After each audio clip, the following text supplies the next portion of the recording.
Welcome to NB tricks. तो आज के लेक्चर में हम लोग डिस्कस करेंगे ह्यूमन रिप्रोडक्शन के बारे में। ह्यूमन रिप्रोडक्शन में हम लोगों ने जैसे मेल रिप्रोडक्टिव सिस्टम के बारे में डिस्कस करा था, आज हम उसी को ही कंटिन्यू करने वाले हैं एंड उसी के बारे में डिस्कस करेंगे। तो सबसे पहले हम बात करेंगे यहाँ पे स्पर्मेटोजेनेसिस के बारे में।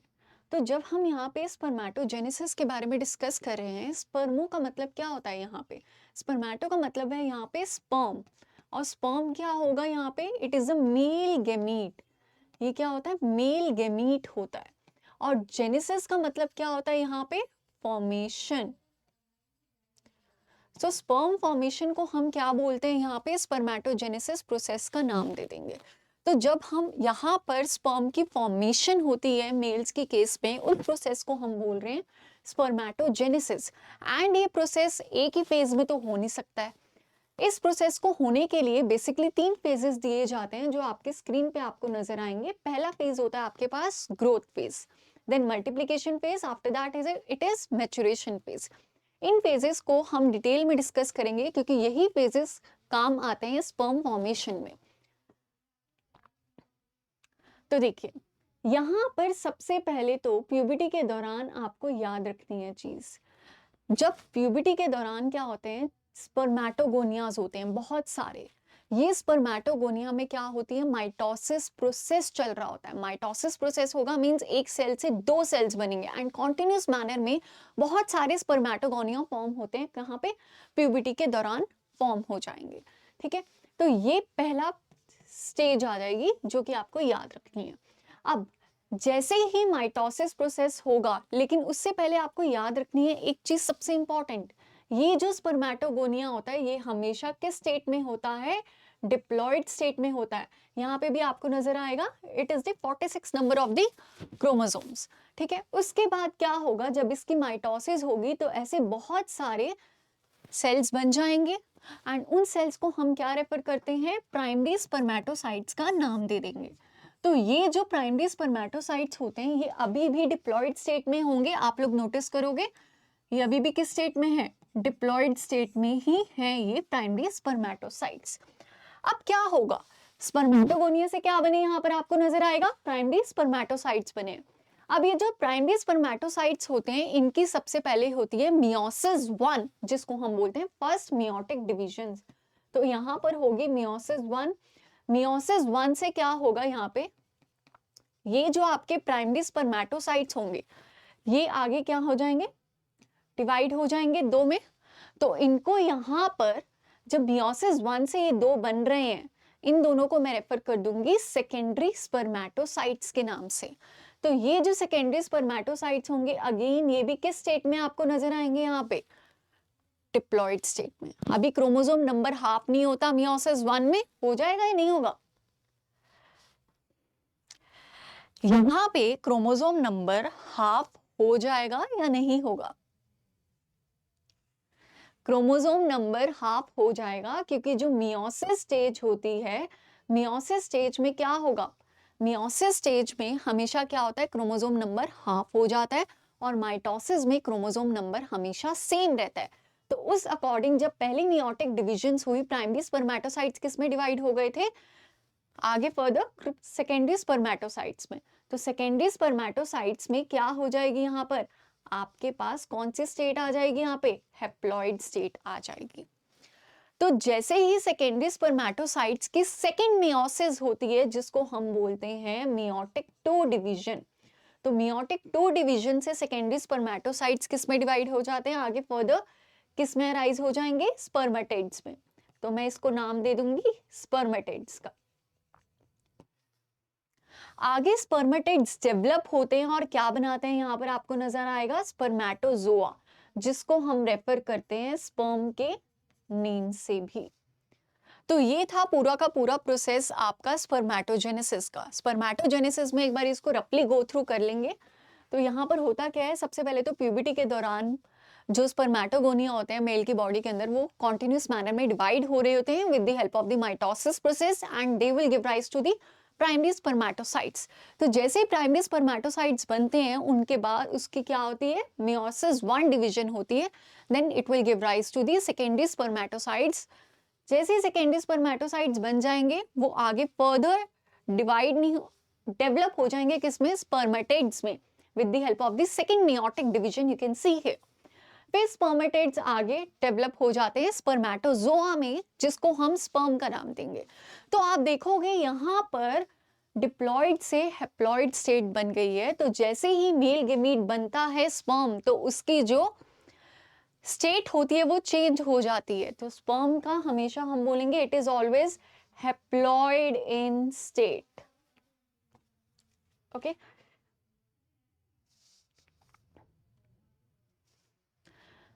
तो अब हम फेजेस के बारे में जरा सा डिस्कस कर लेते हैं। जैसे कि मैंने बोला था आपको, ग्रोथ, मल्टीप्लिकेशन और मैच्योरेशन में। तो जो ये आपका पहला फेज था, स्पर्मेटोगोनिया से प्राइमरी स्पर्मेटोसाइट्स बन रहे थे, इस फेज को हम बोलते हैं फर्स्ट फेज, जो कि होता है आपका ग्रोथ फेज होगा। फिर प्राइमरी स्पर्मेटोसाइट से जो सेकेंडरी स्पर्मेटोसाइट्स तक की डेवलपमेंट होती है, उसको हम क्या बोलते हैं, मल्टीप्लिकेशन फेज बोलेंगे। Then it will be the maturation phase till the formation of the sperms. तो ये था सारा का सारा आपका स्पर्म फॉर्मेशन प्रोसेस। अब देखो, जब स्पर्म फॉर्म हो चुके हैं, स्पर्म फॉर्म हो गए हैं, लेकिन अगर मैं बोलूं पूरा का पूरा, अगर मुझे बात करनी पड़े, जैसे कि आपको पता है टेस्टिस का ट्रांसवर्स सेक्शन कौन सा होता है, सेमिनिफेरस ट्यूब्यूल्स। कौन सा होता है, सेमिनिफेरस ट्यूब्यूल्स। तो एक बारी मैं आपको इस चीज के बारे में बता देती हूँ।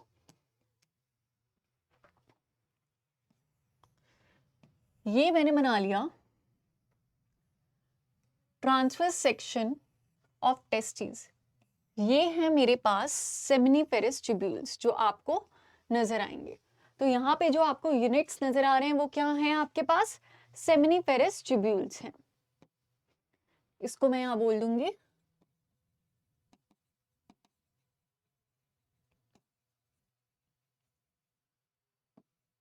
Seminiferous tubules.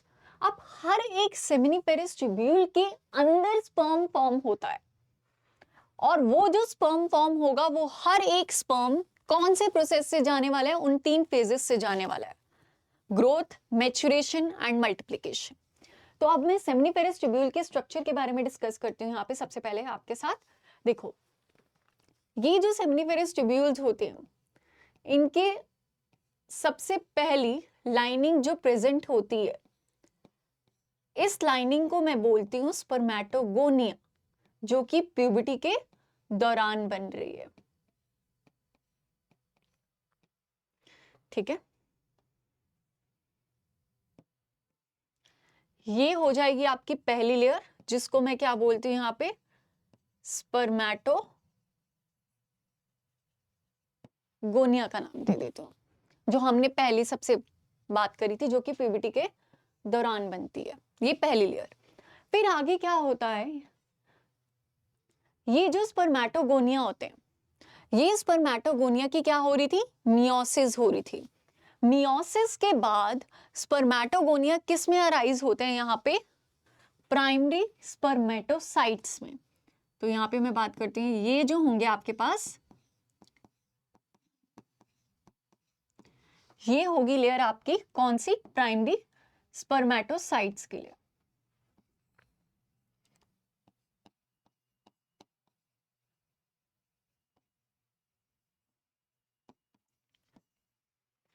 फिर आगे प्राइमरी स्पर्मेटोसाइट्स की क्या होती है, मियोटिक डिविजन्स होती हैं।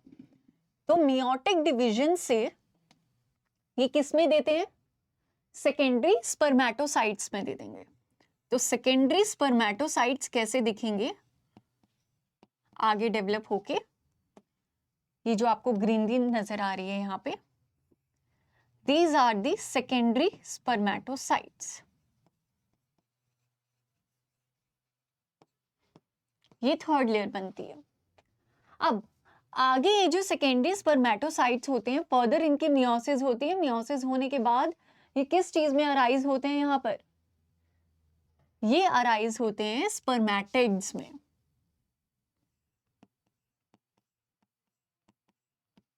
तो ये वाली लेयर कौन सी कहलाएगी आपकी, spermatids.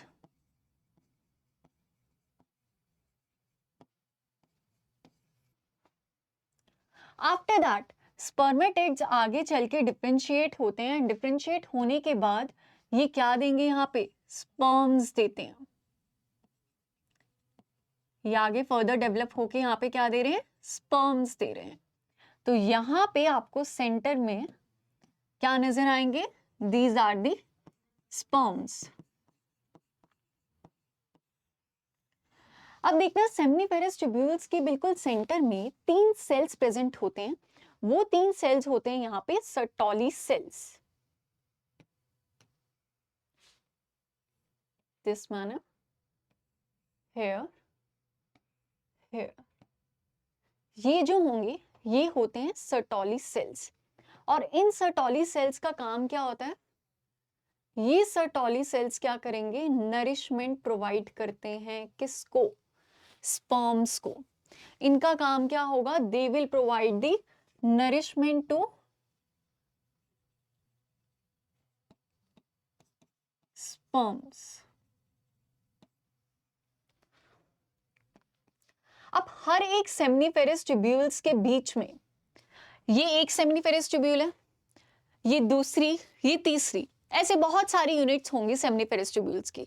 अब हर एक सेमनीफेरस ट्यूब्यूल्स के बीच में प्रेजेंट होते हैं सेल्स। उन सेल्स को हम बोलते हैं लेडिग सेल्स। इन सेल्स को हम बोलेंगे लेडिग सेल्स का नाम दे देंगे। और लेडिग सेल्स को हम एक और नाम देते हैं इंटरस्टिशियल सेल्स का नाम। और ये जो इंटरस्टिशियल सेल्स होते हैं वो कौन सा हार्मोन रिलीज करते हैं, टेस्टोस्टेरोन हार्मोन रिलीज करेंगे इन केस ऑफ मेल्स, जिसको हम एक और नाम देते हैं टेस्टोस्टेरोन को एंड्रोजेंस। आपकी एनसीईआरटी में एंड्रोजेंस वर्ड प्रोवाइड है टेस्टोस्टेरोन हार्मोन का। तो ये था आपका सारा का सारा सेमनीफेरस ट्यूब्यूल्स का स्ट्रक्चर की उसके अंदर वो चीज भी हम लोगों ने डिस्कस करी। यहाँ पे 2 टाइप के सेल्स हैं जिनका सबसे इंपॉर्टेंट रोल होगा कौन सा, लेडिग सेल्स, और साथ में होंगे आपके सर्टोली सेल्स, जिनके बारे में हम लोगों ने डिस्कस करा। नेक्स्ट अब हम बात करते हैं जो स्पर्मेटोजेनेसिस प्रोसेस होता है, स्पर्म फॉर्मेशन प्रोसेस होता है। इन स्पर्म फॉर्मेशन प्रोसेस को कंट्रोल करने के लिए, कि स्पर्म फॉर्म करने के लिए कोई तो ऐसी चीज है जो आपकी बॉडी में क्या कर रही है, एक तरह से पोकिंग, जैसे हम कहते हैं ना पोक करना। तो यहाँ पर स्पर्म फॉर्मेशन हो रही है मेल्स की बॉडी में, लेकिन वो कौन करवा रहा है कि चलो अब स्पर्म्स बनाओ, ठीक है, फॉर्म करो। तो वो कौन करता है यहाँ पे, हाइपोथैलेमस ग्लैंड। हाइपोथैलेमस ग्लैंड कौन सा हार्मोन रिलीज करता है यहाँ पे, gonadotropin releasing hormone.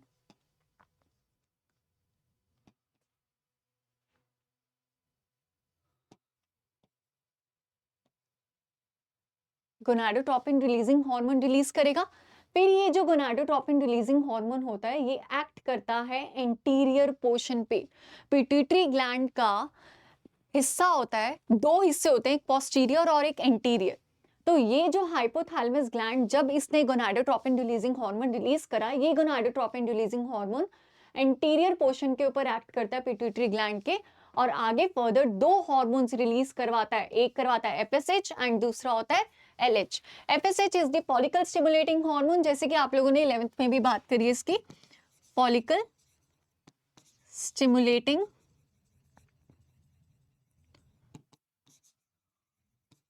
Hormone, and LH होता है यहाँ पे ल्यूटिनाइजिंग हार्मोन। ठीक है, तो यहाँ पर जो एफएसएच होता है वो डायरेक्ट किसके ऊपर एक्ट करता है, सर्टोली सेल्स के ऊपर एक्ट करेगा, और जो एलएच होगा वो एक्ट करेगा लेडिग सेल्स के ऊपर। लेडिग सेल्स कौन से होते हैं, अगेन इंटरस्टिशियल सेल्स होंगे। लेडिग सेल्स के ऊपर जैसे ल्यूटिनाइजिंग हार्मोन एक्ट करेगा, एल से याद रखना इसका, जैसे ही एक्ट करेगा लेडिग सेल्स ने फर्दर क्या रिलीज करना है, टेस्टोस्टेरोन हार्मोन रिलीज करना है, एंड देन ये टेस्टोस्टेरोन हार्मोन आगे फर्दर रिलीज हो जाएगा। देन ये साइमल्टेनियसली एफएसएच किसके ऊपर एक्ट करेगा, सर्टोली सेल्स के ऊपर एक्ट करता है।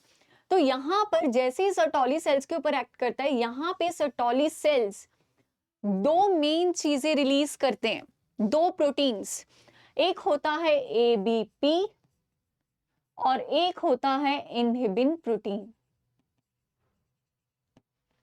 अब यहां पे मैं आपको बताती हूं कि एबीपी प्रोटीन क्या होता है और इनहिबिन प्रोटीन का फंक्शन क्या होता है। जैसे ही सर्टोली सेल्स ये दो प्रोटीन्स रिलीज करते हैं, एबीपी और इनहिबिन, एबीपी ने क्या करना होता है, it will increase the secretion of testosterone hormone.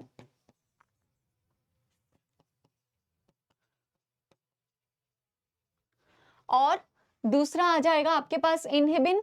Inhibin का मतलब ही ये है कि इनहिबिट करना, कंसंट्रेशन को रोकना, बंद कर देना।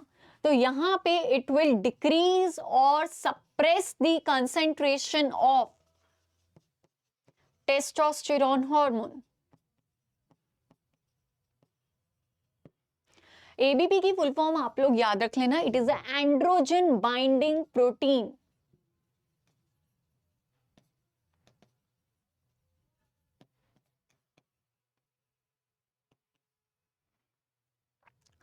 तो एक बार गो थ्रू कर लेते हैं हम लोग एक बार hormonal control of the spermatogenesis. जो आपका हाइपोथैलेमस ग्लैंड होगा वो यहाँ पे गोनाडोट्रोपिन रिलीजिंग हार्मोन रिलीज कर रहा है।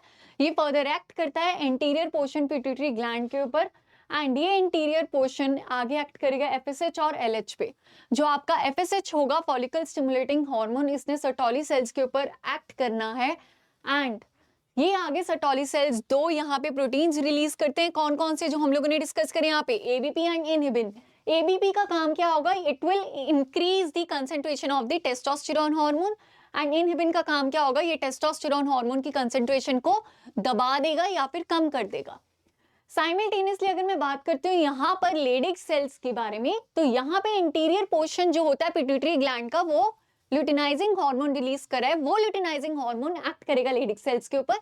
लेडिक सेल्स फर्दर रिलीज करते हैं यहाँ पर testosterone hormone, which helps in the development of the sperms further, as well as in the development of the sexual characters of the males. तो ये था आपका हार्मोनल कंट्रोल का। तो जैसे कि हम लोगों ने स्पर्म फॉर्मेशन के बारे में डिस्कस कर लिया, आपकी बॉडी में हार्मोन्स जितने भी हैं वो जो कंट्रोल कर रहे हैं, तो अब हम डिस्कस करते हैं कि स्पर्म का स्ट्रक्चर क्या होता है, जिसको हम स्पर्मेटोजोन का भी नाम देते हैं।